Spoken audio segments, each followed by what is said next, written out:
Right, good morning, welcome back. Now first of all, thank you so much for your wonderful comments and congratulations on the cables.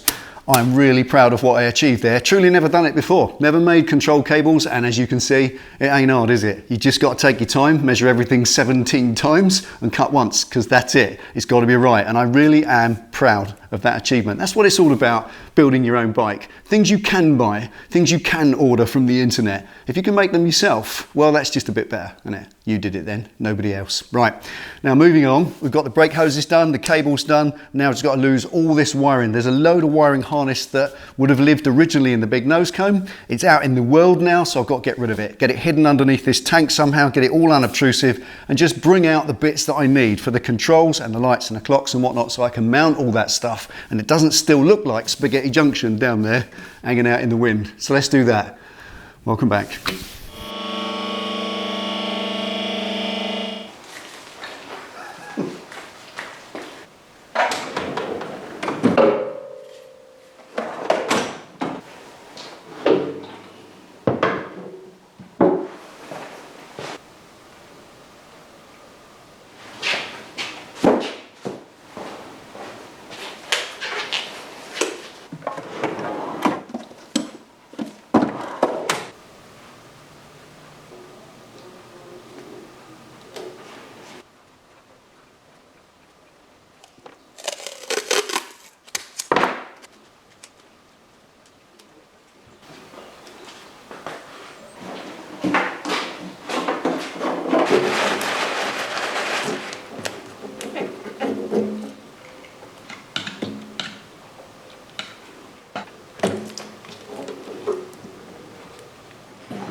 Right, there we are, 3 hours down the line. That's everything stripped out the way. Quite a mess with the fuel, trying to get all that drained, but it's done. And now I know the space I've got available to me. There's loads of room, more than I actually thought. There's lots of room here behind the throttle bodies where the fuel hoses go. Can't clutter that up too much because they need room to loop nicely without kinkage. And also there's loads of room under the throttle bodies, which is quite handy. So I can get quite a bit in here around this right-hand side. It should work okay, but I've got to unwrap stuff, make sure it's not too pulled or kinked too tight. And also I've got some inner tube rubber, which will help with anything that's going to chafe so it doesn't get too hot or get rubbed on anything. So it's a little bit of a careful job to do it right so you don't get any issues further down the line. But there it is, that's the space available. I'm going to have a quick cup of tea, unwrap all that wiring and get started.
Right, okay, there we are, 5.5 hours.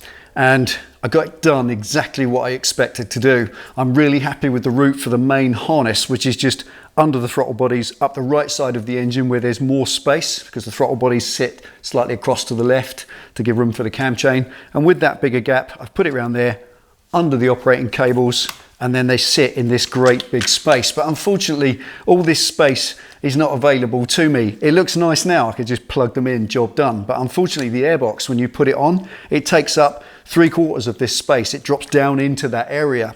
And that means that all these wires, I can't just plug them in. I've got to unwrap them, I've got to flatten them right out and sit them down literally on top of the engine, almost completely flush, which is why I put the heat shield back in. Now, once they're all down there neat and flush and plugged in, make sure all the plugs are correct with no pulled connections, then I can plug it all in and work it out. Also, the other thing is there's lights, there's indicators and clocks to consider. And I really want the furniture bolted onto the bike so I know I can wire it all in. It's very simple. So at this point, I can't do any more. And plugging all that in is pointless because I'll have to unplug it all again, and it's all nicely labelled, so no issue at all. So that is it for today. I'm not going to bore you any longer and waste any more time in a wiring video, because these are the most boring. Wiring to me is the most boring thing in the world. So thank you for watching. Thank you for your patience. I really appreciate it. This is it for now. In the next one, bit of fabrication. I'm going to stick a headlight on it. I've got a cunning plan for that, and make some sort of fairing, screen, nose cone, board thing, bracketry, whatever, to hold also